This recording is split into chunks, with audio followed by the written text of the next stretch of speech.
cuisiner, c'est une forme de partager l'amour.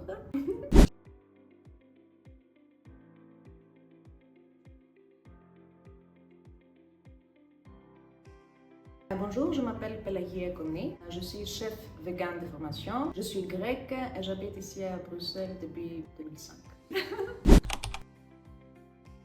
Un webinaire. Et lors de la présentation, il y avait quelques intervenants. Il y avait Corinne Berner qui a présenté le projet.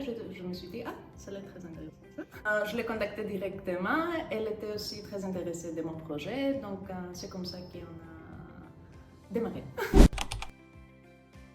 Je suis toujours passionnée par l'alimentation. J'adore manger. Mais le côté qui précède manger, c'est-à-dire cuisiner, ne m'a pas du tout passionnée jusqu'à mes 20 ans. Je suis arrivée à Bruxelles pour mon master. Je ne savais pas faire des pâtes. Ensuite, j'ai rencontré mon mari et là, je me suis dit, pour des raisons d'amour, il faut quand même que j'apprenne à cuisiner. C'est comme ça que j'ai appris que finalement, cuisiner, c'est une forme de partager l'amour.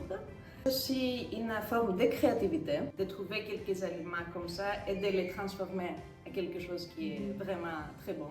Si je n'avais pas cuisiné des trucs qui sont sains, j'aurais un problème. C'est ça que j'ai appris aussi le côté cuisine et l'alimentation est durable, etc.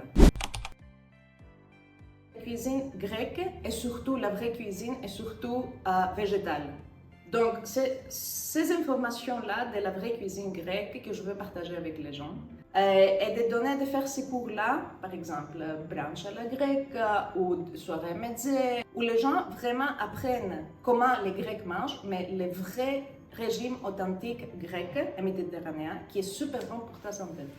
Donc, il ne faut pas être vegan pour manger, pour avoir une alimentation durable et végétale. Il faut juste être au courant des techniques et des recettes, etc. Et c'est ça ce que je vais partager avec les gens. Donc, comment bien manger, une alimentation qui est saine et aussi délicieuse. Et après, on mange. Ça, c'est important. Ça dépend de la personne, vraiment. Mais moi, en tant que Pelagia, je pense que ce qui est super important, c'est quand même d'avoir des réserves financières. Après, un deuxième point, c'est d'être bien entouré et de faire attention avec qui tu parles, etc. Parce que je trouve 9 personnes sur 10 sont super sympas, etc. Mais on n'a pas tous la même mentalité.